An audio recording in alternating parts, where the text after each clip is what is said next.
gouvernement britannique en a décidé ainsi et la loi est passée, cela a été acté au niveau donc de l'Assemblée nationale britannique. La loi a été votée. Donc, ils vont commencer à expulser vers le Rwanda. Alors, peuple africain,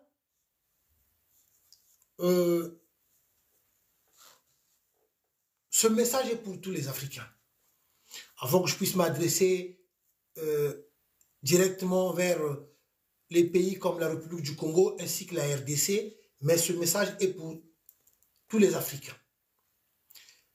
Alors, pour une première dans le monde, où un pays comme le Rwanda accepte de faire le sale boulot, le nec plus ultra, bonsoir, depuis les États-Unis, bonsoir.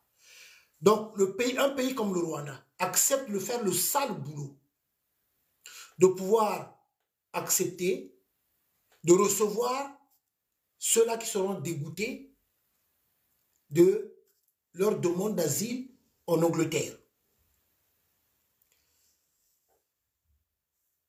Sur ce point-là, je pense que tout Africain, nous devons nous poser vraiment des bonnes questions. Comment un pays comme le Rwanda,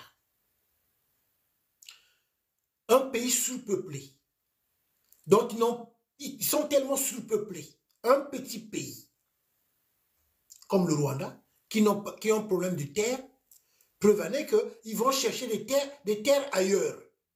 Mais que ce pays accepte de recevoir des gens qu'on ne va plus... Donc, je vais directement. Hein, des gens qui ne seront plus retenus en Angleterre étant comme des demandeurs d'asile. Donc, ceux-là qu'on va refuser l'asile politique en Angleterre, ces personnes-là seront dirigées du côté du Rwanda. Déjà que le Rwanda est surpeuplé. Eux, ils n'ont pas... Déjà, ils ont un problème de terre. Voilà pourquoi ils se mettent à indexer les pays des autres. Donc, ceci dit, ceux-là qu'on va expulser du côté de la Grande-Bretagne, du côté de l'Angleterre, ben, les Rwandais vont diriger ces personnes-là dans des pays comme, par exemple, ben, la RDC ou la République du Congo.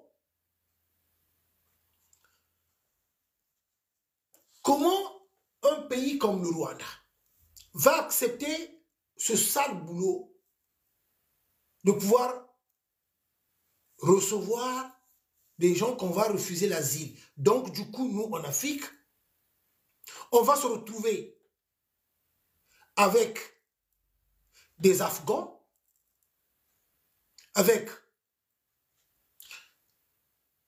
des gens venus du Pakistan, de l'Inde. Je prends un exemple. Puisqu'ils ont bien dit, c'est les demandeurs d'asile qui ne seront pas retenus du côté de l'Angleterre, qui seront dirigés vers le Rwanda. Donc, en Afrique, on va se retrouver avec des réfugiés venus du Pakistan, d'Afghanistan, de l'Inde, de Turkménistan, de plusieurs pays. On va les déverser en Afrique. C'est pour ça que je voulu commencer par rapport à ça, comme ça, que tout Africain puisse au moins un peu réfléchir sur l'engagement du Rwanda, qui est devenu pour moi, les Rwandais, les Tutsis rwandais, Paul Kagame, qui est devenu un ennemi de l'Afrique. C'est un ennemi de l'Afrique. Paul Kagame, donc les Tutsis rwandais, qui ont accepté de faire ce sale boulot, donc de recevoir tous ceux-là qui seront refusés du côté de l'Angleterre, et toutes ces personnes-là qui seront refusées du côté de l'Angleterre, ben, ils vont maintenant atterrir en Afrique, du côté du Rwanda. Mais étant donné que le Rwanda n'est qu'un petit pays, déjà ils sont tellement surpeuplés, donc ceci dit, le Rwanda va diriger ces personnes-là vers des pays comme la République du Congo, tout comme la RDC, là où ils sont en train de prendre des terres. J'espère que vous me saisissez.